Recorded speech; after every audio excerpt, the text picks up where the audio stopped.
The sun had barely begun its climb into the morning sky when I settled into my favorite chair by the window, a cup of coffee warming my hands, the steam rising in soft swirls that seemed to echo the calmness of the day ahead. Vancouver, on a Saturday morning, always seemed like a city in a gentle slumber, with the streets still wet from last night's rain and the faint hum of distant traffic just beginning to stir. I had no pressing appointments, no emails that needed immediate attention. It was a rare morning, and I cherished it, just the stillness and me, a retired architect in his 70s, finding comfort in the little things. The call came at 9:03 a.m., a time that felt so ordinary, yet I knew something was off the moment I saw Ryan's name flash across the screen. Ryan, my son, who had always been somewhat distant, calling me on a Saturday morning with urgency in his voice. That wasn't his usual style. A wave of unease curled around my chest. The number of times I'd heard from him on weekends could be counted on one hand, and even then, those calls rarely carried any weight. "Hello, Dad," Ryan's voice crackled through the receiver, sounding strangely thin, almost brittle. "Ryan, everything all right?" I asked, trying to gauge if there was any underlying worry behind his words. Ryan was not one to give much away, especially over the phone. Ooh, yeah, it's just, well, you know, we're having Emma's birthday party today, and I really need you to be here. I mean, we've been planning it for weeks, and, well, Mary and I both think it'd be really good if you came early. There's some stuff we need to talk about. Family stuff. You know, the words family stuff struck me in a way that I couldn't immediately explain. I set my coffee mug down, my fingers tightening around the handle. Family stuff. What kind of family stuff? We'd never needed to talk about family stuff before. Since Ellen passed, the only real conversation we'd had was about Bill's or Emma's progress in school. Why this sudden urgency, Ryan? When do I need convincing to see my granddaughter on her birthday? I've never missed one of her parties. I replied, my tone sounding sharper than I intended. He hesitated. I know. It's just that Mary's been, really excited about it. And she specifically asked me to call you and make sure you're coming. The words came out too quickly, as if they were rehearsed, but stumbled on delivery. I took a slow breath, trying to maintain the calm I had grown accustomed to over the years. There was something in Ryan's voice, something that hinted at discomfort, but I couldn't pinpoint exactly what. He had always been a bit awkward, but this felt different. I'm coming. Ryan. I wouldn't miss it. But what exactly is this about? What's the big conversation? I asked, trying to keep my voice level, though I could feel a tightening in my chest. Ooh, just some things. Dad, about the future. Planning for everyone's needs. You know how it is. He trailed off, then cleared his throat. I'm sure it'll be fine. Just, to come around. 1, 3, 0. We want to talk about some stuff before the party starts. I sat there in the stillness of my kitchen, the steam rising from my now lukewarm coffee, wondering what could possibly need to be discussed that couldn't wait. For a brief moment, my mind flashed back to Ellen's voice, her soft, steady presence in my life, always knowing when something wasn't quite right. She had been the one to remind me to stay sharp, to always trust my instincts, even when I didn't want to. And something about this call felt off, but family was family. I nodded to myself, even though Ryan couldn't see me. All right. I'll be there early. Just tell Mary I'll bring something for the party. Ryan's voice softened. Thanks. Dad, I really appreciate it. As I hung up the phone, a strange chill ran down my spine. I stood by the window for a few moments longer, staring out at the world that continued moving, unaware of the storm that was quietly building in my own life. I could hear the faint murmur of traffic, but for some reason, it war distant. Like I was on the outside looking in. The next few hours passed slowly. I went about my morning routine, but the usual peace I felt in my condo seemed out of reach. I went through the motions, brushing my teeth, tidying up the living room, and even reviewing the emails that had piled up in my inbox. But my mind kept returning to that phone call. Something about it wasn't sitting right with me. The nagging feeling grew as I puttered around the house. I had always been a logical man. Decades of designing buildings, managing projects, and negotiating with clients had taught me to read people, to sense when something was off. And Ryan, he was never this urgent. This was the kind of call a person makes when they need something from you. But what I walked over to the fridge, opening it absent-mindedly, and there it was, a drawing from Emma, tucked under the magnets. It was a picture of her and me, two stick figures beside a crooked house, both smiling. Her sweet, childish handwriting scribbled along the bottom, "Best day ever. Grandpa." For a moment, I felt a wave of warmth flood through me, and the chill in my chest seemed to thaw just a little. Emma was my bright spot in this world. She was the one thing I could always count on, and I loved her more than anything, whatever else had happened. I knew I'd be there for her birthday. She deserved that much. But as I turned to go get dressed, something in the back of my mind told me to be careful.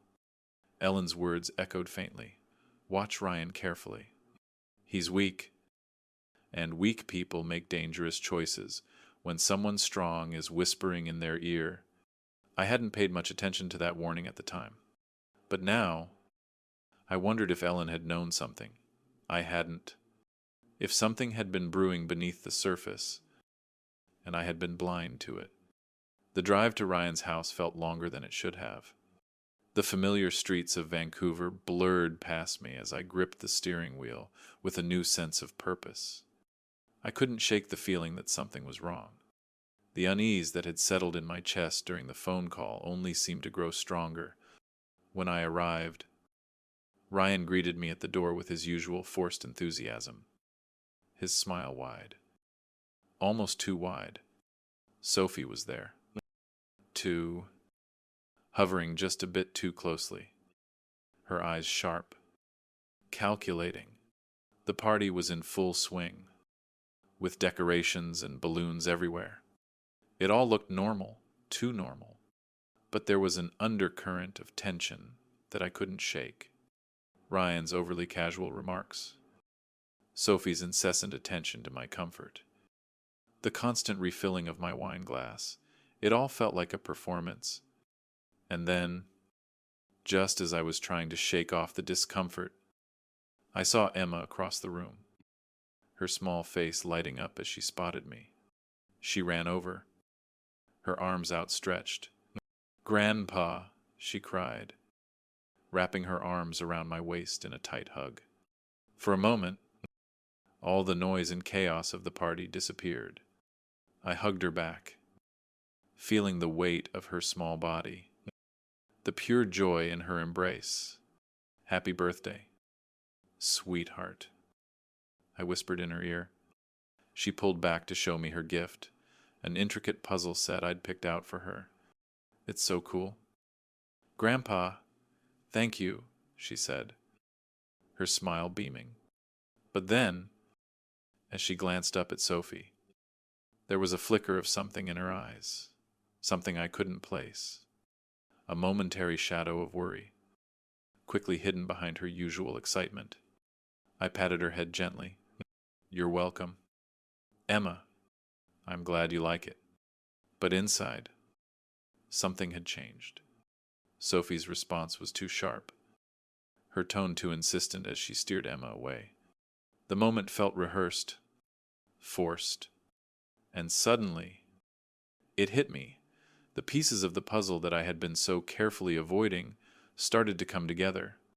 The urgency in Ryan's voice, Sophie's overly careful attention, Emma's strange reaction. They had been planning something, and I was about to find out what. I couldn't put it off any longer. The phone call, the odd behavior, Emma's quiet warning, it all pointed to one truth. Something was about to happen, and it was not going to be good.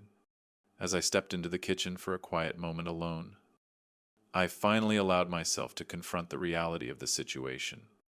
Something was off, and I wasn't going to let it slide. I just needed to find out what was going on, and when I did, I would handle it quietly, swiftly, and most importantly, with my granddaughter's future in mind. After reading about my journey of reclaiming control and letting go of toxic relationships, I want to hear from you. Have you ever been in a situation where you felt trapped by the expectations of others? Whether family, friends, or even work. How did you handle it? And what did you learn from that experience? Share your thoughts in the comments below. I'd love to hear your stories. Let's continue the conversation about taking control of our lives and making the tough but rewarding decisions that ultimately bring us peace and freedom. And if this story resonates with you, don't forget to hit the like button and subscribe to the channel for more content on finding strength, healing, and living life on your own terms. The following hour was a blur of laughter, clinking glasses, and the constant hum of conversations around me. Yet, despite the party's cheerful atmosphere, I couldn't shake the uneasy feeling that had settled in the pit of my stomach. Ryan, my son, who had always been the picture of stability, if a bit distant, had been too insistent on me arriving early today. Sophie, his wife, had gone out of her way to make sure I was comfortable, offering food and drink as though my mere presence here was somehow a rare and precious occasion. But it wasn't just the overzealous hospitality that made my skin crawl. No, it was more than that. There was something in their eyes, a calculation beneath the surface, a sharpness they tried too hard to disguise. It felt like they were waiting for something. But what? That was the question that gnawed at me. It wasn't until the guests started to filter out around 4 p.m., their laughter and chatter fading into the distance, that the tension truly began to unravel. I had been watching Ryan and Sophie all afternoon, trying to gauge what was going on, but they played their parts too well.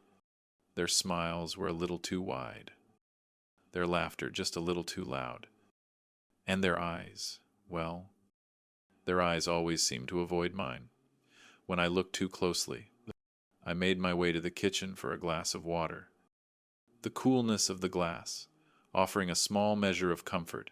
As I took a sip, the silence was oppressive now, hanging over the house like a thick fog. There were only a few guests left, quietly murmuring amongst themselves as they put on their coats and gathered their things. The house, once alive with the noise of celebration, now seemed hollow, empty. Ryan appeared at the doorframe of the kitchen, his posture slightly slumped, his eyes darting between me and the door. He had that look, the one I knew all too well. It was the look of someone who had something important to say but didn't want to say it. The kind of look that only showed itself when something was about to happen. "Dad, can we talk for a minute?" Ryan's voice was quiet, lower than usual, a slight crack in the tone that hadn't been there before. His voice was tinged with the same nervous energy I had heard earlier in the phone call. It felt like the conversation was already starting on a bad note, I put my glass down on the counter, my heart picking up a beat. Sure. Ryan, what's on your mind? He glanced back over his shoulder toward Sophie, who stood by the door, arms crossed. There was a fleeting moment of what looked like a silent exchange between the two of them before he stepped further into the kitchen, closing the door behind him. I'm glad you came today. Dad? He started, his hands fiddling with the collar of his shirt, avoiding my eyes. I know we've had our differences in the past, but, you know, family is important. Of course. It is, I replied, keeping my voice steady. Even though my mind was racing, something was coming. I could feel it in the air, thick like a storm that was waiting to break. Ryan continued, his words now spilling out more quickly, as if the truth had been building up behind a dam for too long. We've been talking, me and Sophie, about, well, the future and how things are going to change. I mean, we've been looking at some things, you know, planning for, everyone's future. And he trailed off, his voice faltering as if he couldn't quite find the right words. My instincts flared. The words weren't making sense. What exactly are you planning? Ryan, I asked, my tone a little sharper now, demanding clarity. He shifted uncomfortably, casting another glance at Sophie before he seemed to settle himself. Look, Dad, it's not easy, but we need to be honest with you. We've been talking to some people about, well, your finances, your health, and how things are going to look in the next few years. The words hit me like a punch to the gut. I froze, unable to process exactly what I was hearing. My finances, my health. What do you mean? Ryan, my voice was tight, barely containing the shock that was beginning to bubble up. I had spent decades building my life, my work, my legacy, and now, in one moment, Ryan was talking about it as though it were something to be planned, managed, and rearranged. Sophie stepped forward then, to her voice too smooth, too rehearsed. Norman, we've been looking at ways to make sure that you're comfortable, that you're taken care of as you get older. We've arranged some things with a few professionals who can help us, you know, manage things properly.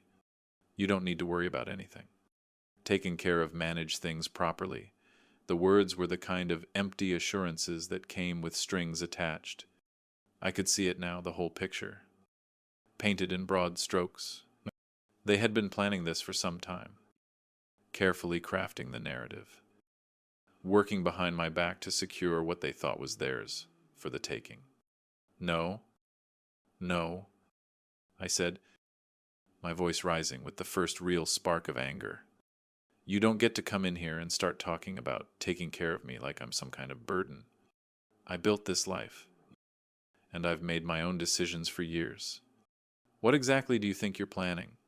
Ryan and Sophie exchanged another look, one that sent a cold shiver up my spine. It wasn't just the quiet conspiracy I had feared. It was something bigger, something more calculated. Sophie's voice dropped a notch, no longer offering the faux sweetness she had earlier. Norman, please, you've done so much for us. But you've got to understand, we need to make sure things are in place for the future. For everyone's sake, it's what's best. Her words were laced with something sharp now, something that made my stomach turn. You've been taking money from me for years. Ryan, I said, each word cutting through the tension like a knife. You think I haven't noticed? The mortgage payments, the car loans, the tuition. Every time you came to me with some emergency, I was there. But this is something different. This is betrayal. Ryan's eyes widened, and for a moment I saw a flicker of something in them guilt, perhaps, but it was fleeting, gone before I could fully process it. Dad, please, don't, he began. But I cut him off. No, I've had enough. You've crossed a line. My voice was cold now, controlled. And this conversation, this is where it ends. Ryan stood there, his face paling as the gravity of the situation seemed to dawn on him. Sophie's posture stiffened, her smile turning brittle. I could see it now. They had been planning, all along, to have me declared incompetent, to take control of everything I had worked for. But they had underestimated me.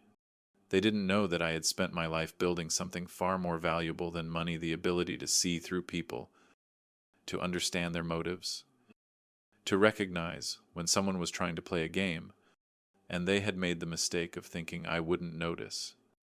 The silence between Ryan, Sophie, and me was deafening. The moment I had been dreading, the moment I'd known deep down would come, it arrived. And I was fully aware of the gravity of what they were trying to do. It wasn't just about money anymore. It was about control. It was about taking everything I had built, everything I had worked for, and turning it into a pawn for their own gain. Ryan and Sophie exchanged another look, one that didn't go unnoticed by me. A quick glance, a barely perceptible nod. There it was again, the choreography of a well-rehearsed plan. But this time, they weren't dealing with the naive, unsuspecting man they thought I was. This time, they were dealing with a man who had spent his entire life building his business, his wealth, and his independence. A man who had seen manipulation before, who had been on the other side of corporate meetings where every word, every gesture, every glance meant something. And now, they thought they could manipulate me. They thought they could prey on my age, my supposed weakness. But they underestimated me. I stood there in the kitchen, my heart pounding but my mind clearer than ever. I had been a successful businessman for decades. He had made hard decisions, taken risks, and managed crises. And this was no different. This was just another challenge. Another game to win. But this time, the stakes were personal. Look, Ryan, I said, my voice steady, though there was an edge to it now. I've been more than generous with you and Sophie over the years. I've supported you both in ways I shouldn't have. And I've trusted you. But this is crossing a line. This isn't about helping me or taking care of me, as you put it. This is about you two getting what you think you deserve. And that's not going to happen. Ryan's eyes flickered with a mix of surprise and defensiveness. He opened his mouth to respond. But I held up a hand, silencing him. No. Let me finish. I continued, my tone now sharper, more resolute. You've been trying to play a game, and I see it now. You've been setting the stage for this moment, and I've been too trusting, too willing to believe in the people I raised. But now I know what you're really after, and it's not going to be as easy as you think. Sophie, standing near the doorway, tried to speak, her voice smooth and practiced. Norman, we're just trying to help. We've been thinking about what's best for you, for all of us. You don't have to do this alone. Help, I scoffed. This isn't help. Sophie, this is manipulation. Plain and simple. You've been planning this for months, haven't you? The way you've been talking about taking care of me, the way you've subtly suggested that I need to downsize, to move into some assisted living facility. I see it all now. You think I'm weak, that I'm too old to manage my own affairs. But you're wrong. The words stung. I could tell. Sophie's smile faltered, her carefully crafted facade starting to crack. But she didn't back down. She straightened up, her expression hardening. Norman, we've always been there for you, she said, her voice rising slightly. We've supported you, helped with your finances, been by your side. And you think we're trying to take something from you, yes? I do, I said bluntly. I think you've been taking from me for years. And now you want to take everything else. You've been playing on my generosity, my love for you both. But I'm done. Ryan looked at me. His face, now a mixture of guilt and frustration. Dad, it's not like that. Oh, but it is. Ryan, I interrupted, my patience wearing thin. I've been a fool. You've been feeding me lies, and I've been too blind to see it. But no more. I've put up with your emergencies and your needs. But this is something else entirely. The room seemed to close in around me, the air thick with tension. Ryan and Sophie stood there, unmoving, as I processed everything that had led to this moment. And then, as if something inside me snapped, I knew exactly what I needed to do. I reached for my phone, my fingers shaking slightly as I dialed a number I hadn't called in years. James Miller. Please, I said when the receptionist picked up. I barely heard her reply before the line clicked, and his voice filled the receiver. Norman, it's good to hear from you. What's up? I took a deep breath, the sound of his familiar voice grounding me. James, I need your help with something. It's personal. I need you to come over to the house tomorrow. Around Sena. I'll explain everything then. And, James, make sure to bring the papers we discussed a few months ago. I have a feeling they'll be very useful. James was silent for a moment. Of course. Norman, I'll be there. Thanks. James, I appreciate it. I hung up the phone and turned back to Ryan and Sophie, who were still standing there, looking as though they were waiting for some kind of reaction from me. But they wouldn't get it. Not this time.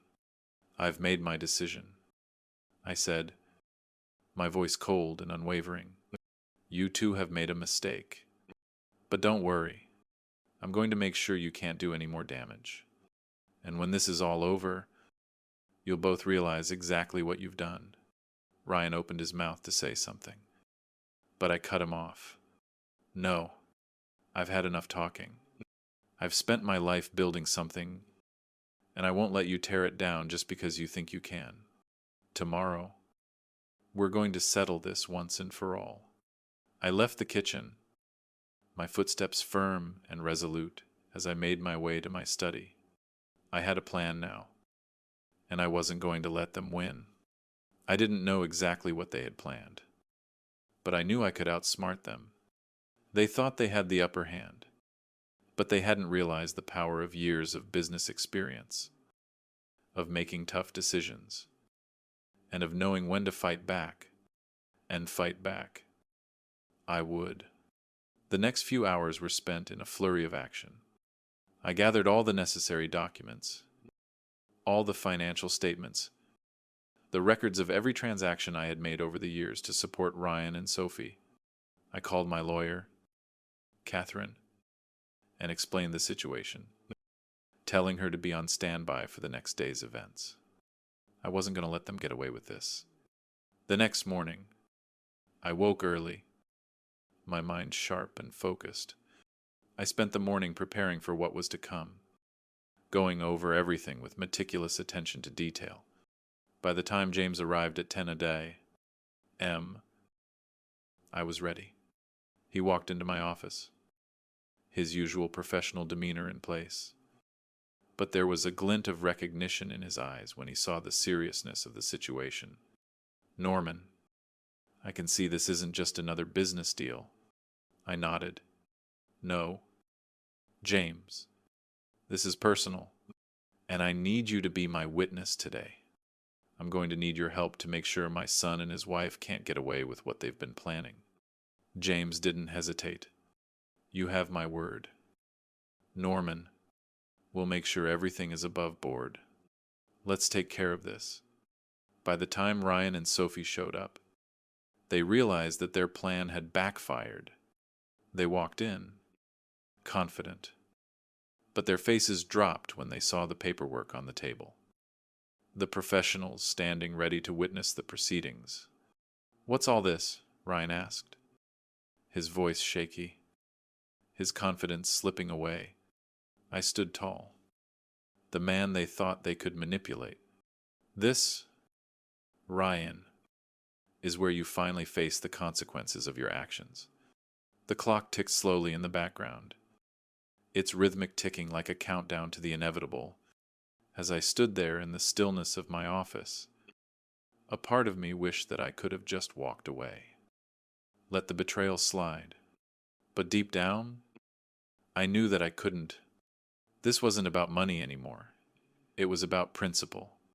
It was about the integrity I had built my life on. And now, it was time to make sure that it would stand firm. No matter what Ryan and Sophie thought they could get away with, I was going to make sure they understood one thing: I wasn't the weak, confused old man they had been counting on. The silence was broken by the sound of the doorbell ringing, followed by the familiar sound of Ryan's voice calling from the hallway. Dad, we're here. Sophie's voice trailed behind his. Smooth and calculated, as always. I hope you're ready to talk. I took one final breath and turned toward the door, my resolve hardening with each passing second. When I opened it, Ryan and Sophie stood there, looking as though they had no idea what was coming. Morning? I said, my voice steady, betraying none of the nervousness that was still simmering inside me. I had made my decision. There was no turning back now. Good morning, Dad, Ryan said with an uneasy smile. We're glad you're feeling better today. Sophie gave me a quick hug, but I could feel the tension in her touch, the almost imperceptible hesitation. She wasn't used to me being firm, to me standing up for myself like this, but she would have to get used to it. Come in, I said, stepping aside to let them in. I have something important to discuss. We sat down in my study, where the papers James had brought earlier were spread out on the table. The weight of the moment settled over me, and I saw Ryan and Sophie exchange a quick glance. I didn't need to read their minds. I knew what they were thinking. They had hoped I'd be confused, that I'd back down. But now, they saw me clearly. I wasn't playing by their rules anymore. Let's get to the point, I said, my voice firm. You've been planning this for a while now, haven't you? Trying to get me to sign over everything, trying to have me declared incompetent, all while acting like you were just trying to help. Well, the game ends here. Ryan shifted uncomfortably in his seat, but Sophie's face remained unreadable. She was the strategist, always the one with the quick responses and the calm demeanor. But even she was starting to crack. Her eyes flickered with something. Was it guilt? Regret? I couldn't tell. Norman, I don't know what you're talking about, Sophie said, her voice smooth, though I could detect the slightest edge to it. We've just been worried about you. You've been under a lot of stress lately, and we thought it might be time for you to think about your future, about making things easier for you. You've been worried about me? I echoed, my voice thick with disbelief. Really? Or were you worried about the money, about controlling my estate, making sure that you two are taken care of, no matter the cost? Ryan opened his mouth, but I raised my hand, silencing him. I've given you everything I could. I've supported you, paid for things you didn't deserve, and I've trusted you both with everything I had. But this is where it ends. You don't get to take what's mine just because you think you can. You've been using me, playing me like a fool, and I'm not going to stand for it anymore. Sophie's eyes narrowed, and for the first time, I saw a flicker of something dangerous in them. She wasn't used to being challenged. Norman, you're being unreasonable, she said, our voice low. We've been trying to help you. You've always said you wanted to keep the family together, to make sure that we all stay close. This is what's best for everyone. Best for everyone, I repeated, my voice rising now. Best for you two. Maybe, but not for me, and not for Alexa. I've seen the way you've treated her like a pawn. Just another thing you can control. You don't care about her. Not really. You care about what you can get from me. Sophie's face hardened, and I could see the wheels turning in her mind, calculating her next move. But I was done with the games. It was time to take control. I turned to James, who had been quietly observing from the side. James, you have everything ready. Don't you? James nodded, his expression serious. Everything's in order. Norman, I've brought the documentation, and I've spoken with the notary. We're all set. Good, I said, turning back to Ryan and Sophie. I want you both to understand something. What you've done, what you've planned. It's not just about money. It's about betrayal. It's about the way you've treated me. And more importantly, the way you've treated Alexa. And that ends today. Ryan's face flushed with frustration. His hands clenched into fists at his sides. Dad, we were just trying to help you, he repeated, his voice shaking now. You don't understand.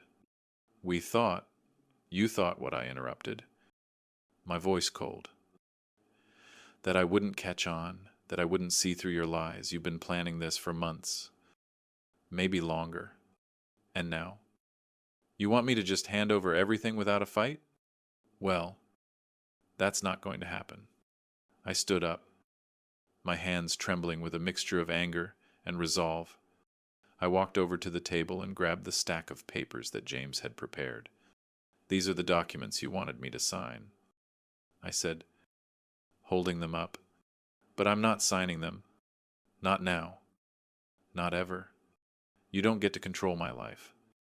Ryan, you don't get to decide what happens to my money, to my house, to my future. And most importantly, you don't get to take away my freedom. I threw the papers down on the table, letting them fall with a heavy thud. This is over. Sophie stood up, her face a mask of rage. You can't do this. Norman. She spat. You're old. You're confused. And you'll regret this. You'll see. We were just trying to help. And now you're throwing it all away. You'll be alone. Just like you've always been. I looked at her, and for the first time in a long while, I felt pity. You don't get it, do you? This isn't about being alone. This is about making sure that I'm not controlled. This is about protecting what I've built, protecting my family. And if you really cared about me, Sophie, you'd understand that. She opened her mouth to retort. But before she could speak, I turned to James. Call Catherine. Have her prepare the new will. I'm making sure that everything I have goes to Alexa. She's the only one who matters now. James nodded, stepping out of the room to make the call. I turned back to Ryan and Sophie, who were standing there, their faces a mixture of anger and disbelief. You've lost. Ryan, I said softly. And you, Sophie, you've shown me exactly who you are. This is the end, and there's nothing you can do to change that. As they stood there, speechless, I felt a strange sense of peace settle over me. The battle wasn't over yet, but I had taken the first step toward reclaiming my life, and this time, there would be no turning back. The air felt thick with the weight of what I had just said.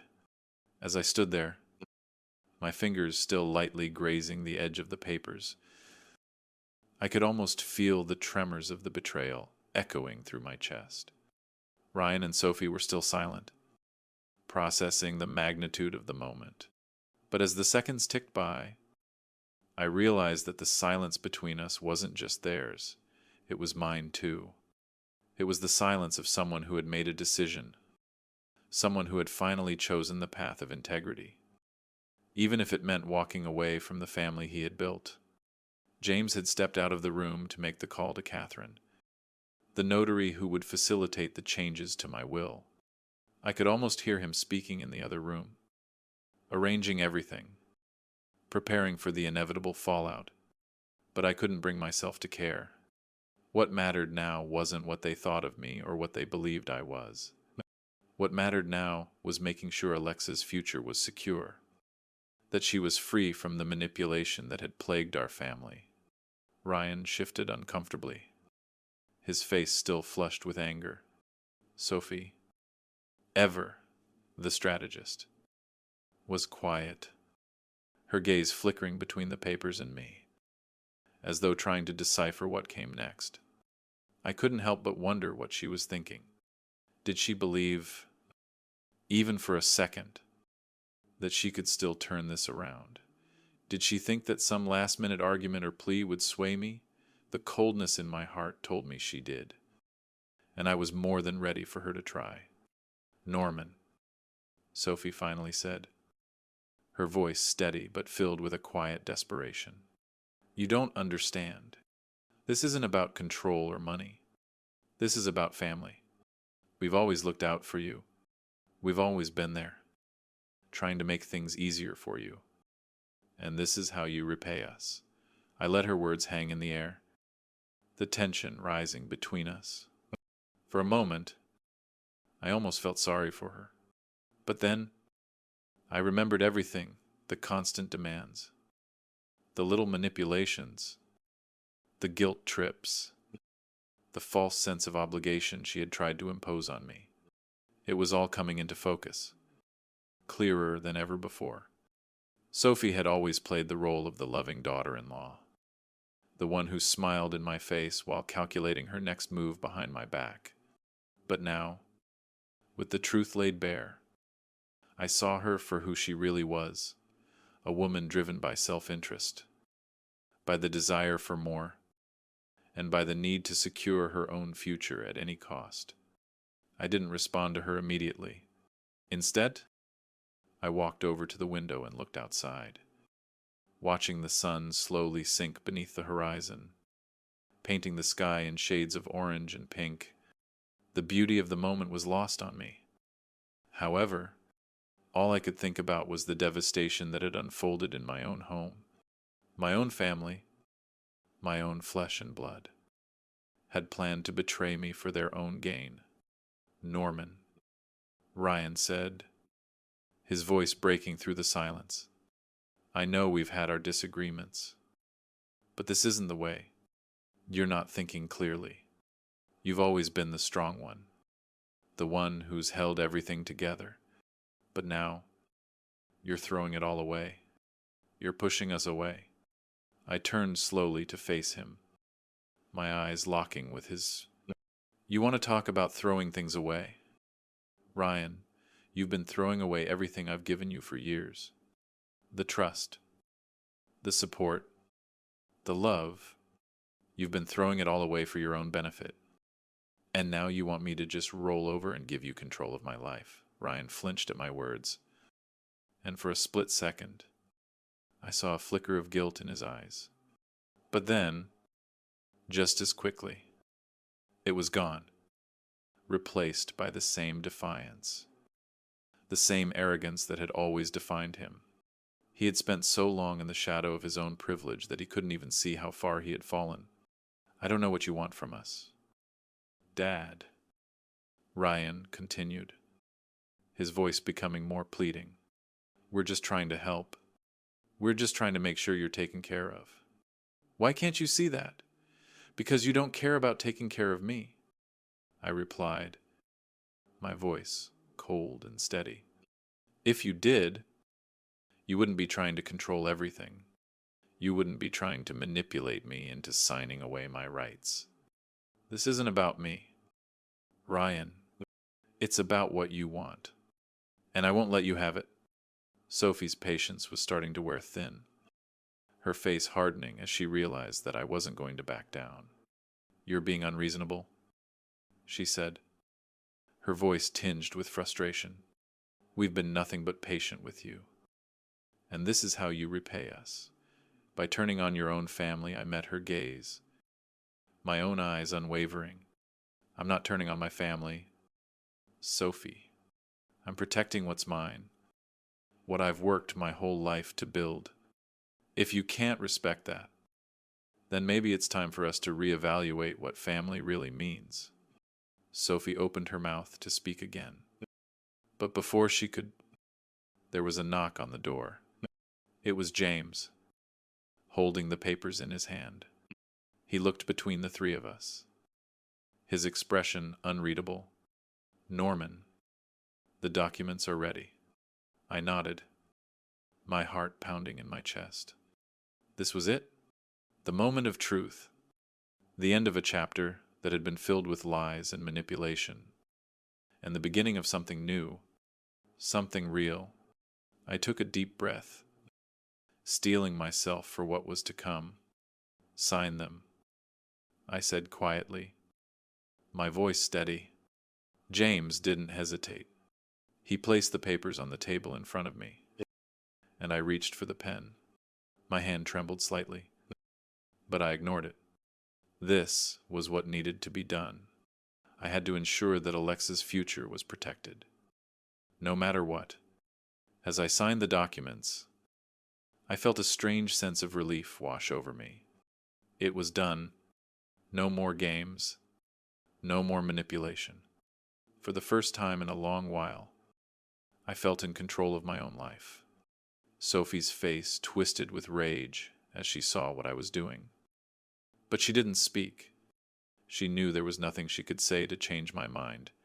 Now, Ryan, on the other hand, looked as though he were on the verge of tears. But I couldn't bring myself to feel sorry for him. He had made his choice, just as I had made mine. Once I had finished signing, I looked at them both, my eyes hard and unwavering. This is the last time I'm going to tell you this, I said, my voice cold. You don't get to control my life anymore, and you don't get to manipulate Alexa.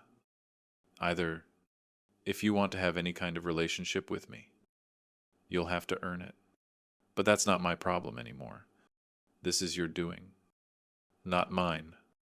James handed the signed papers to me, and I looked at them one last time before placing them carefully in a folder. You're free to go now, I said, my tone final. Ryan stood first, but Sophie remained seated, her eyes boring into me as though she were trying to find a crack in my resolve. But there was none. I had made my decision, and I wasn't going back. Goodbye.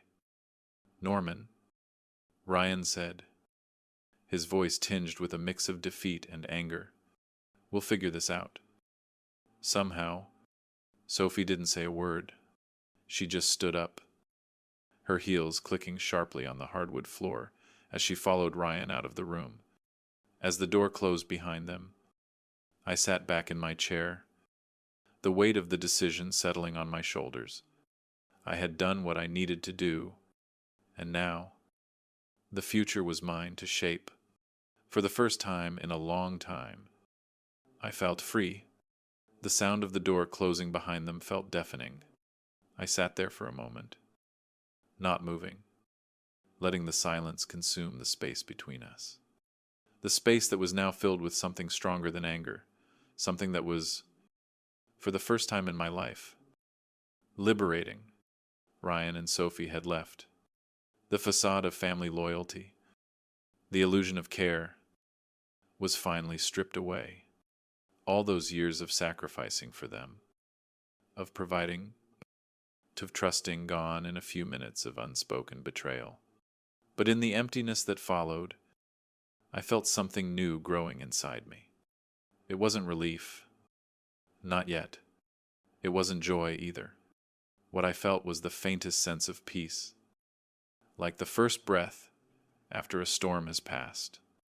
I had done what was necessary. I had made my decision. And now, there was no turning back. I stared at the papers on the desk, the weight of the ink on those pages settling in. The legal documents I had signed were not just about protecting my estate. They were a line drawn in the sand, a boundary that couldn't be erased. The thought of the consequences those papers would bring didn't bother me. In fact, they were the first thing in years that had felt truly right. But what came next, what would happen to my relationship with Ryan and Sophie, was still unknown. Would they learn from this? Would they fight back? Or would this be the final nail in the coffin of what once was a family? I shook my head. I had to focus on what was important. Alexa, my granddaughter, who had been at the center of all of this. She had been the reason I kept going, the reason I had put up with years of manipulation, of taking care of things for others, of sacrificing my own peace of mind for the sake of maintaining family appearances. But now I had to ask myself, what kind of future was I really giving her? If I allowed this kind of behavior to continue, what kind of legacy was I leaving her? If I didn't stand up and say enough, I stood up and walked to the window. Outside, the trees swayed in the wind, the sun now setting over the horizon. It was a beautiful sight, but it didn't do much to ease the storm in my chest. The guilt of turning my back on Ryan and Sophie was starting to creep in. Maybe I should have tried harder, been more understanding, more patient. After all, they were my children, the ones I had raised. But then I remembered Alexa's face, the way she looked when she told me the truth. I couldn't go back to the way things were. I had to protect her. I couldn't let them do this to her. To steal her future, just like they had tried to steal mine. I reached for the phone on the desk and dialed the number I had memorized long ago. It rang only once before a familiar voice answered. "Hello, James. It's Norman." "Ah, Norman, what can I do for you?" His voice was warm. But I could hear the underlying professionalism that never failed to cut through. "I need your help again," I said, my tone steady but filled with purpose. "It's about the papers. I need to make sure everything is in order. I want to make sure there are no loopholes. To no way for them to reverse anything. Once it's done." "I understand," he replied without hesitation. "You want me to handle it personally.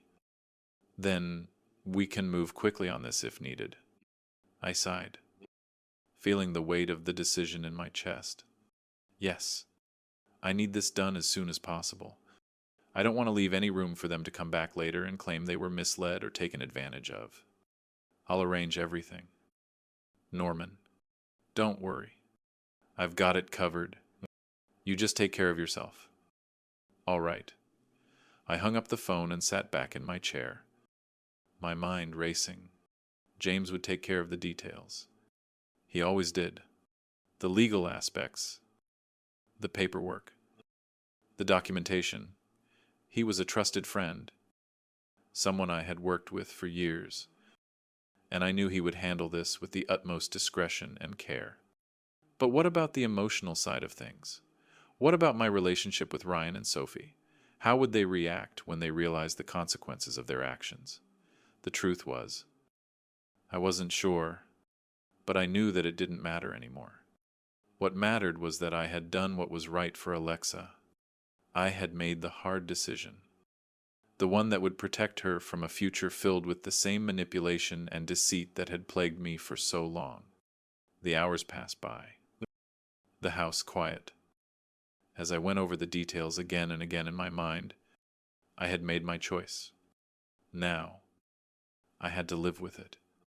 The next morning, the sun was bright and clear, casting a warm glow over everything. I stood by the window again, watching the world outside go on as if nothing had changed. But everything had changed. In the quiet of the house, in the emptiness that had filled the space after Ryan and Sophie left, I could feel the tension easing. Slowly but surely. I didn't hear from them that day. Not a word. It was as though they had disappeared into the ether, leaving me to wonder if they even cared about what had just happened. The thought should have been reassuring. But instead, it left me with a hollow feeling, like I was the one who had lost something valuable. But then I thought of Alexa again, and that feeling was replaced by resolve. She was the future. She was the one who mattered. I had a quiet dinner alone that evening. The silence in the house, almost comforting. There was no arguing. No tension. No pretending. Just me, my thoughts, and the knowledge that I had done what I needed to do.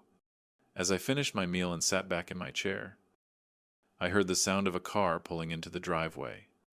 I wasn't expecting anyone, and I certainly wasn't expecting them. But when I looked out the window, I saw them standing there, Ryan and Sophie, looking out of place, as if they had come to make amends. I didn't know what to expect, but as I opened the door to face them, I realized that this moment, whatever it would bring, was inevitable. The fallout from what I had done was here, and it was time to face it. "Dad," Ryan said, his voice softer than I had ever heard it. Sophie stood beside him, her arms crossed, her face unreadable. "We need to talk." I stepped aside to let them in, not sure what to say, not sure what to feel. All I knew was that whatever came next, it was a consequence of their actions, not mine. I had protected what mattered, and now I would stand firm in that decision, no matter what they said. "Come in," I said quietly, closing the door behind them. "Let's talk." As I led Ryan and Sophie into the living room, I couldn't help but notice the strained silence between us. The air was thick with unspoken words, with emotions that neither of them seemed willing to voice. I had already made my decision. I had chosen to protect Alexa, to shield her from the same lies and manipulation I had endured. But now, as I watched them stand in my living room, I knew that whatever came next would change everything. It had to, for Alexa's sake. It had to. "Please, take a seat," I said, motioning toward the armchairs by the window. I didn't want to stand. We didn't want to face them in the doorway like strangers. They were my family, at least. That's what I had always believed. But belief had nothing to do with it now. It was about the truth, and they needed to hear it. Sophie hesitated before sitting down, her eyes avoiding mine. Ryan, on the other hand, made no effort to hide his unease.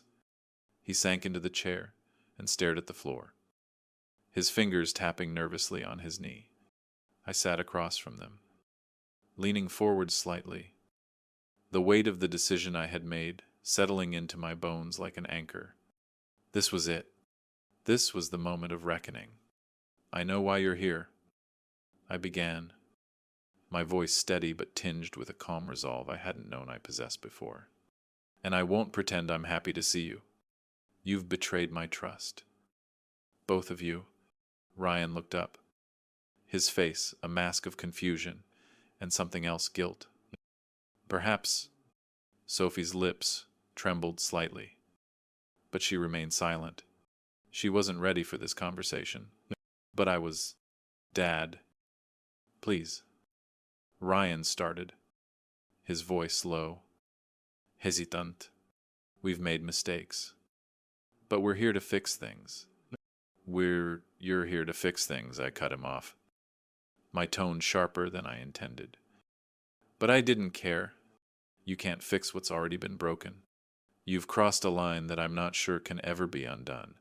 Sophie finally spoke. A voice, fragile. The weight of her words, heavy in the air. Norman, we didn't mean for it to go this far. We didn't know how to ask you for help anymore. Things have been hard.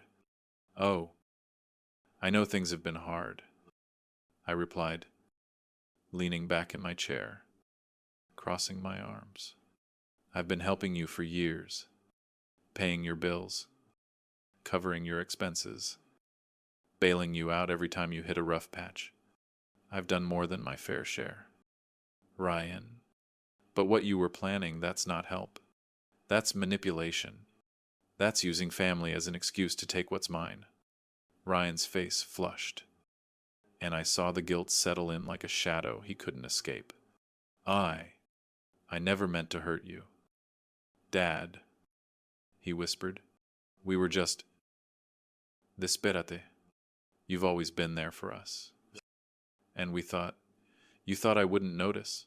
I asked, my voice rising, though I tried to keep my composure. You thought I wouldn't see what you were doing. I'm not stupid. Ryan, you've been scheming behind my back for months, and I'm supposed to just forgive you. Just like that. Sophie's eyes welled up with tears, and she wiped at them hastily, clearly struggling to hold it together. We're sorry, Norman, she said, her voice quivering. I never meant for it to get to this point. I don't know what came over me. I don't even know how we got here. Don't try to make excuses for your actions. Sophie, I replied, my gaze cold but firm. You were in on it too. You knew what was going on. You're just as guilty as Ryan. And now you want to play the victim, don't? You don't get to do that. The silence between us stretched on, uncomfortable and thick. I could see the weight of my words settling in, especially on Sophie's face. She looked at me, and for the first time in years, I saw a flicker of regret, genuine regret in her eyes. It was too late for apologies, too late for explanations. The damage had been done. We were going to sign those papers. You know, Ryan said, his voice barely audible now. We thought it was the only way to get you to see things our way, to make sure you'd help us with the business, with everything. Everything, I repeated. Incredulous. You thought you could get me to hand over my entire life's work for a few signatures on a piece of paper. You were going to take everything from me. Ryan, you were going to make me believe I couldn't manage on my own, that I was some helpless old man, just waiting to be taken advantage of. That's what this was all about. Wasn't it control? Ryan didn't say anything. He couldn't. The truth was too much to bear. You're right. Sophie spoke up, her voice quieter now, the edge gone from it. It was about control. It's about fear. Norman, I was scared. We were scared. But we shouldn't have used you like that. Scared of what? I asked, my voice low, now almost calm. Scared of failing, scared of losing everything. You weren't thinking about me.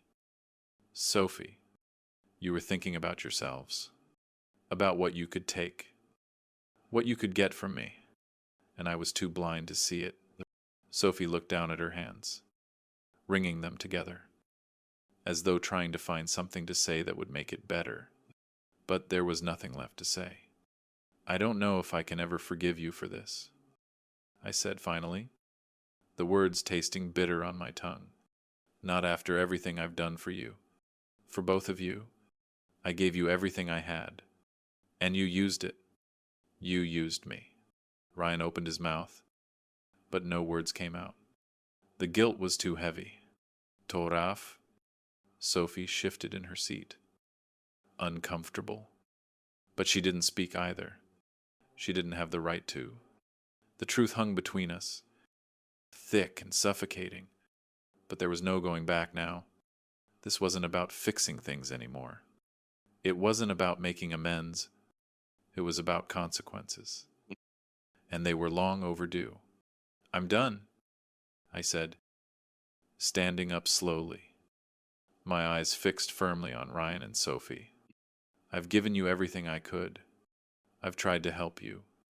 But now, it's time for you to stand on your own 2 feet. No more handouts. No more bailouts. If you want to rebuild your lives, you'll have to do it without me." I saw Sophie flinch at my words, and Ryan seemed to shrink into himself. But I didn't feel the sting of their disappointment. Not anymore. I turned to walk away, toward the door. "I'll always be here for Alexa," I said over my shoulder. The words heavy with finality, but that's all I can give. The rest is up to you. And with that, I walked out, leaving them there in the silence of their own making. The door clicked shut behind me, and I stood there for a moment, taking a deep breath. The weight of the conversation hung in the air, but it wasn't as suffocating as I had expected. In fact, it felt freeing. For the first time in years, I wasn't carrying their burden. I wasn't trying to fix everything. It was over. I couldn't change what had happened, but I could move forward, and that was all that mattered. As I sat in my car, driving away from the house, I glanced in the rearview mirror, seeing my reflection staring back at me. I had made a choice, and now it was time to live with it. Whatever happened next, whatever Ryan and Sophie decided to do, it was no longer my problem. It was their turn to face the consequences. As I drove away from the house, the air outside felt different, crisper, as if the very atmosphere had shifted with the words I had spoken, the promises I had broken, and the finality of the decisions I had made. The world outside seemed muted in contrast to the storm that had just passed. I had walked away from the place that had once been home, from the people who had once been my family, and yet I felt no regret, just the weight of release. There were no tears left to shed, not for them, at least, for years. I had been carrying their burdens, Ryan's irresponsible decisions, Sophie's quiet manipulations, and yet I had never been able to fully let go of them. I had held on, believing in family, in the idea that love could fix everything. But as I sat there, the road stretching ahead of me, I realized that love alone couldn't undo the damage. Family alone couldn't be trusted to protect you when greed and desperation crept into the equation. But this wasn't about them anymore. This was about me, about reclaiming my life and my sense of self. And most importantly, it was about making sure that Alexa never saw this side of her parents, the side that would do anything for money, even if it meant destroying the one person who had loved her unconditionally, the one person who would have given up everything for her.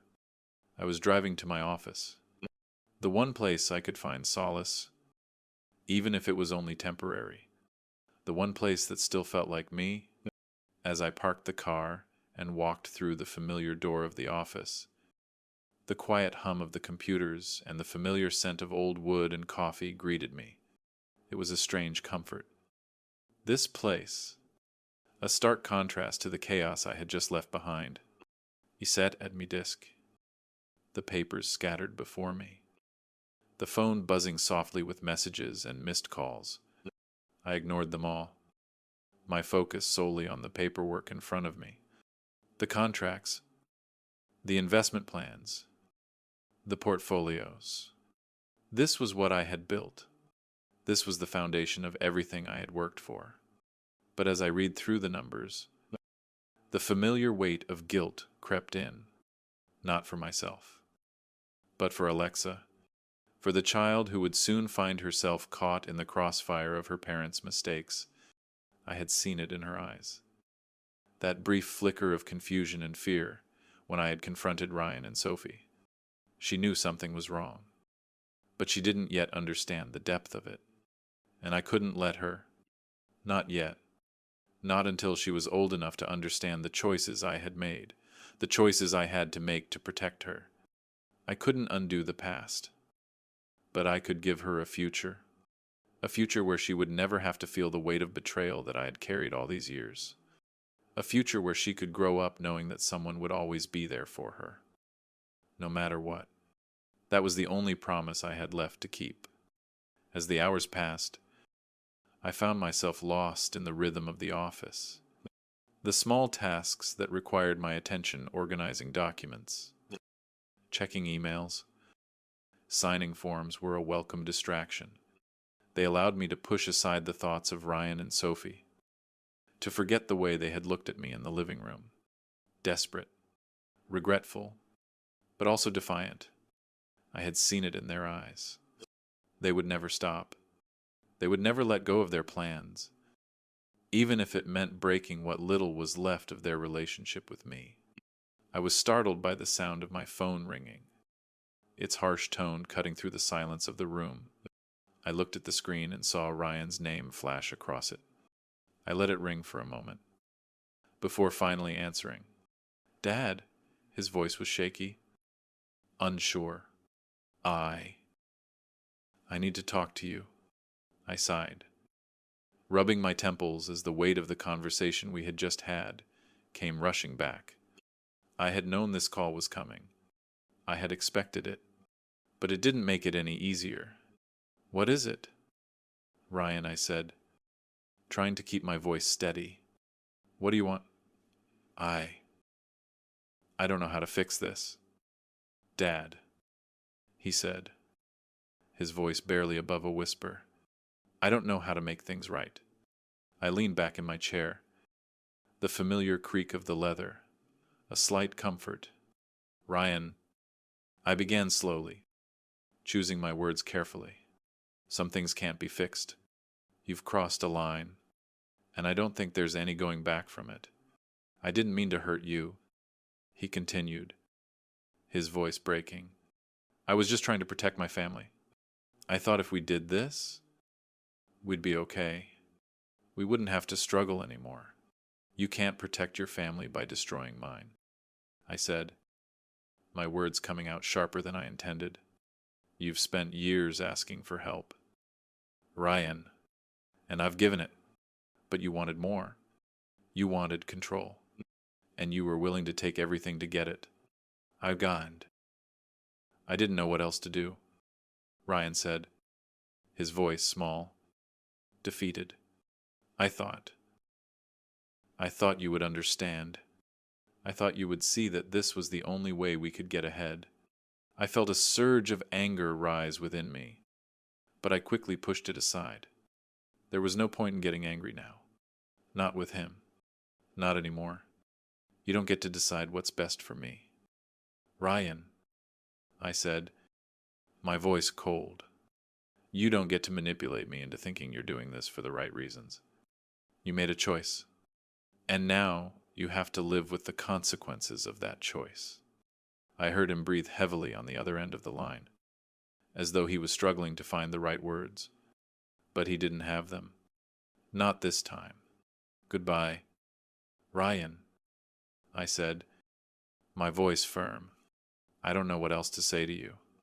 I've said everything that needs to be said." Before he could respond, I hung up the phone. The silence in the office was deafening, but it was a welcome relief. I didn't need to hear any more apologies. I didn't need to hear him beg for forgiveness. What I needed was peace. I sat there for a long moment, staring at the empty space in front of me, my mind racing with the weight of everything that had happened. But as I looked out the window, I saw something that grounded me.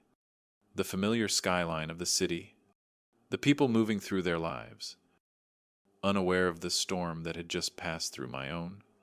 This city, this world, would keep turning. And so would I. I couldn't change what had happened. I couldn't fix the past. But I could move forward, and that was all that mattered now. That night, I sat alone in my apartment, a glass of whiskey in hand, staring out at the city lights below. The world felt quieter now, as though the storm had passed. There was a strange peace in the stillness, in the knowing that I had finally drawn a line in the sand. I wasn't going to let them drag me down any longer. I wasn't going to let them take what was mine.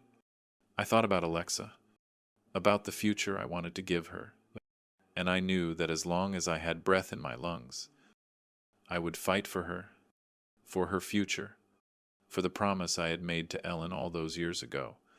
Tomorrow would come, and I would face whatever came with it.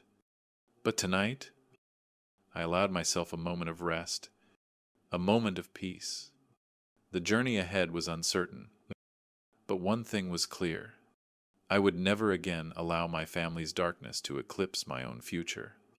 I had learned the hard way that sometimes the most loving thing you can do is walk away. And for Alexa, for the child who still believed in the good in people, I would do whatever it took to make sure she never lost that belief. The days following that fateful evening felt like a blur, a strange mix of surreal detachment and a quiet resolve.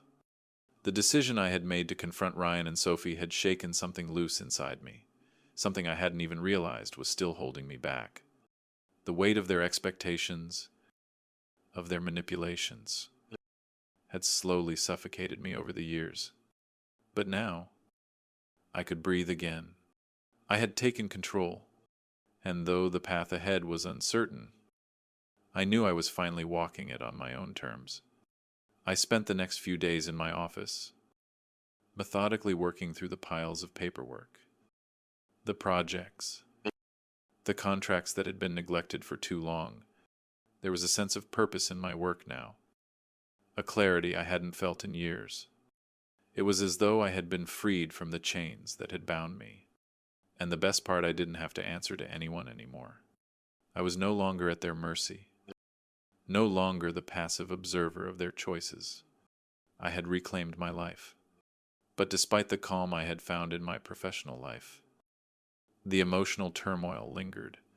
There were moments, small flashes of memory, when I would recall the times Ryan had come to me for help, times when he had looked at me with those pleading eyes, the same eyes that had once been full of hope and trust. I remembered the way I had always given, always tried to fix things, always convinced myself that things would get better. But now I knew better. Things didn't get better just because you wished for them to. Sometimes they got worse. And sometimes you had to let go. I thought about Alexa often.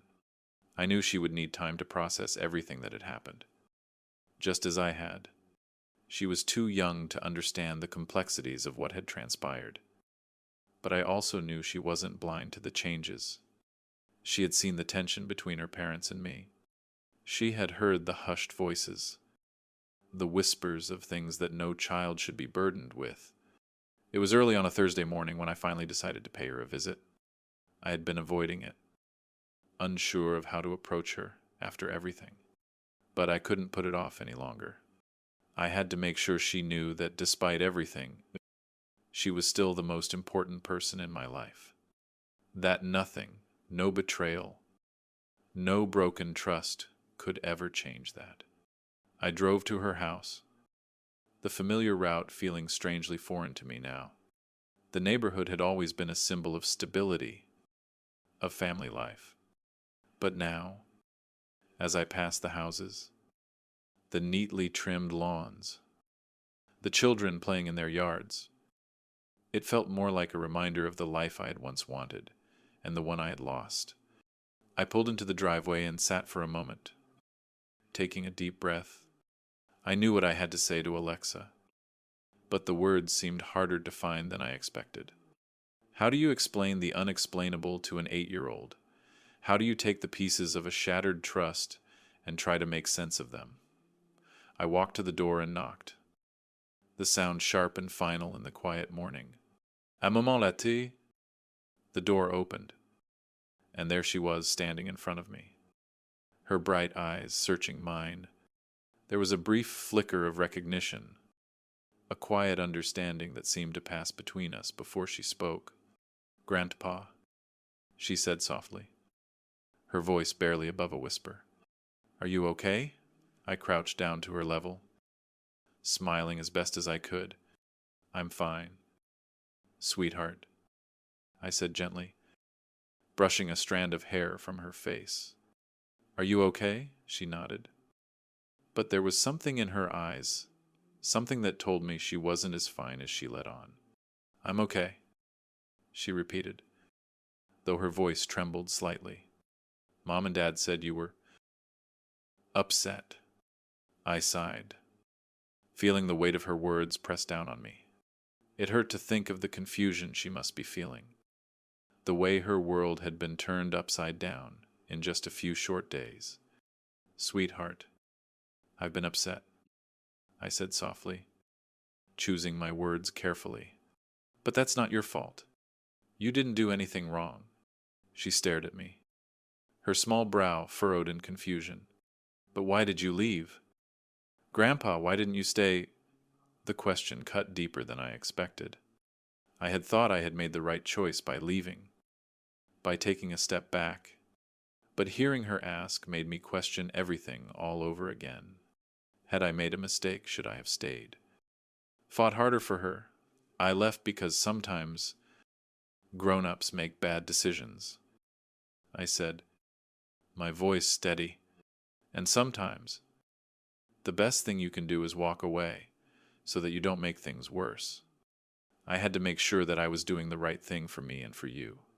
She looked at me for a long moment, her young mind processing the words I had spoken. And then, to my surprise, she smiled. It was a small smile, but it was real, and it filled me with a sense of peace I hadn't expected. "I understand. Grandpa," she said, her voice soft but steady. "I know you love me, and I know you'll always be there for me." I pulled her into a hug, holding her tight as if she were the anchor keeping me grounded in this chaotic world. She was the one good thing that had come from all of this. She was the reason I had fought, the reason I had endured everything. And now, I realized, she was the reason I would keep going. No matter what, I will always be here for you. "Sweetheart," I whispered into her hair, "no matter what happens, you will always have me." We stayed like that for a while, holding each other in the quiet of the morning. It wasn't much, but in that moment, it was everything. The world outside could fall apart, but as long as I had her, I knew I could face anything. When we finally pulled away from each other, I smiled at her. "You know, I brought you something," I said, reaching into my jacket pocket and pulling out a small, carefully wrapped box. "A little something to remind you that I'm always thinking of you." She took the box eagerly, her eyes lighting up as she tore off the wrapping paper. Inside, she found a small silver necklace with a pendant in the shape of a star. "It's for you," I said, placing the necklace around her neck, "so you can always carry a little piece of me with you, wherever you go." She smiled, her fingers gently touching the pendant. "I'll wear it always," she promised, as I watched her run off to show her parents. I felt a wave of relief wash over me. I had done what I came here to do. I had made sure Alexa knew she was loved, that no matter what happened, she would never be alone. And for the first time in a long while, I felt like I had done the right thing. In the days that followed, I focused on rebuilding, not just my business or my finances, but my life. I began to realize that the past was something I couldn't change, no matter how much I wanted to. But the future, that was mine to shape. and I would shape it with the lessons I had learned, the strength I had found, and the love that still existed in my heart for Alexa. As I moved forward, I knew there would be challenges. Ryan and Sophie wouldn't give up easily, and there would be moments when the pain of betrayal would resurface. But I also knew that I was stronger now. I had learned that sometimes letting go was the only way to move forward, and I would keep moving forward, one step at a time, for Alexa, for the family I had lost, and for the one I still had. The road ahead was still unclear, but for the first time in a long while, I was ready to face it. And no matter what, I knew that I wasn't walking it alone. The future had been rewritten, and it was mine to shape. The days after the confrontation with Ryan and Sophie felt like I had stepped into a new world, a world that was mine to shape, with no strings attached. For so long, I had been drowning in a sea of obligations and expectations, bending to the whims of a family that saw me as a means to their end. But now, as I walked away from their grasp, I could feel the weight lifting off my shoulders. I had taken control of my life again, and it felt as if a new chapter was beginning. It wasn't easy. Of course, the first few days were filled with a mixture of relief and a strange sense of loss. The relief was simple: no more manipulation. No more false pretenses. No more being pulled into their web of lies. But the loss, that was something deeper. The loss of the family I thought I had. The family I had spent decades trying to protect. The family I thought I could trust. It was a hard truth to swallow. But as I sat at my desk, reviewing my finances and looking at the investments I had carefully built over the years, I realized that the one thing they could never take from me was my strength. I had built everything from the ground up. I had worked hard for every success, every achievement. And now, I was finally reclaiming it all. I decided that it was time to make some changes. I couldn't continue living in the same house, surrounded by memories of a life that no longer existed. It was time to let go of the past, to sell the house, and move to a place where I could finally breathe somewhere that was truly mine, free from the ghosts of my former life. I began researching new homes, something smaller, simpler, a place where I could start fresh. As I looked at listings, I found myself drawn to a cozy little house in a quiet neighborhood by the lake. It was perfect. Not too big, not too small, with a view that reminded me of the peaceful days I had spent with Ellen, a place where I could heal, reflect, and begin anew. But there was one last thing I had to do before I could truly move forward. I drove to Ryan and Sophie's house, determined to tie up the last loose ends. I wasn't going to let them dictate my future any longer. I had made my peace with the situation, but they needed to know that I wasn't going to be a part of their games anymore. It was time to let them go, just as I had let go of the past. When I arrived at their house, I found them sitting in the living room, just as I had left them. Ryan was on the couch, flipping through a magazine, while Sophie was fussing with the curtains. They looked up when I entered, their faces a mixture of surprise and curiosity. "Dad, what are you doing here?" Ryan asked, his voice thick with uncertainty. "I came to tell you something," I said, my voice steady but firm. "I'm done. I'm done being your safety net. I'm done being the one you come to when you need something. From now on, you're on your own." Ryan's face flushed with a mix of anger and embarrassment. "What do you mean?" "Dad, we've always been family." "Family," I echoed, shaking my head. "You've never treated me like family. You've treated me like a bank, and I've had enough.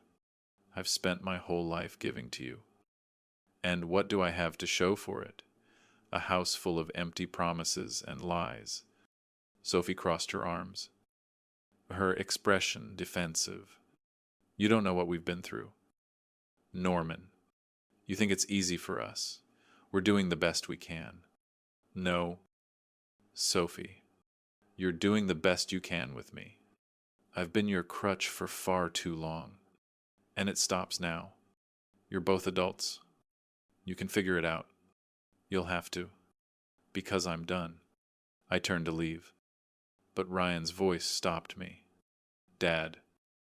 Wait, he said, his tone softer now.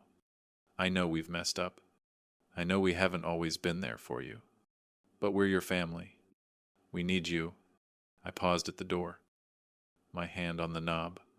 No, Ryan, you need my money. That's all you've ever needed, and I've given you everything I could. But now, you have to live with the consequences of your actions. I'm done. Goodbye. I walked out, feeling lighter than I had in years. That evening, as I sat in my new home, sipping a glass of wine by the lake, I reflected on everything that had happened. I had finally let go, not just of Ryan and Sophie, but of the weight I had been carrying for so long. It wasn't easy, but it was necessary. Sometimes, letting go is the only way to move forward. The next few weeks passed in a quiet, peaceful rhythm. I spent my days enjoying the solitude, focusing on the things that truly mattered to me. I called Alexa regularly, and we shared stories and laughs, just like we always had. She was still adjusting to the changes, but I knew she would be okay. She was stronger than I had ever given her credit for, and I would always be there for her, no matter what. I also made an effort to reconnect with old friends, people I had lost touch with over the years while I had been wrapped up in the drama of my family. I realized that there was so much more to life than the toxic relationships that had consumed me. I had my health, my happiness, and my freedom. That was more than enough. A few months later, as I sat in my new home, watching the sun set over the lake, I realized that this was the life I had always wanted. A life of peace, of purpose, of self-reliance. I had rebuilt myself, not just as a father or a provider, but as a person. I had learned that sometimes the greatest gift you can give yourself is the ability to walk away from what's holding you back. And that's exactly what I had done. I had taken control of my future, and I was no longer defined by the choices of others. The truth is, we all have a breaking point. We all have a moment when we realize that we've been giving so much of ourselves that we have nothing left. And when that moment comes, we have a choice. We can continue giving even when it's not healthy for us. Or we can take a step back and reclaim our lives. I chose the latter, and it was the best decision I ever made. If you're in a situation where you're constantly giving and never receiving, it's time to ask yourself, what am I getting out of this? Are you living for others, or are you living for yourself? Sometimes, the hardest thing to do is to let go, but it's the only way to find peace, to rediscover your purpose, and to truly live the life you deserve. If you've ever faced a similar situation, share your story in the comments below. Let's talk about the power of letting go and how it can change our lives for the better.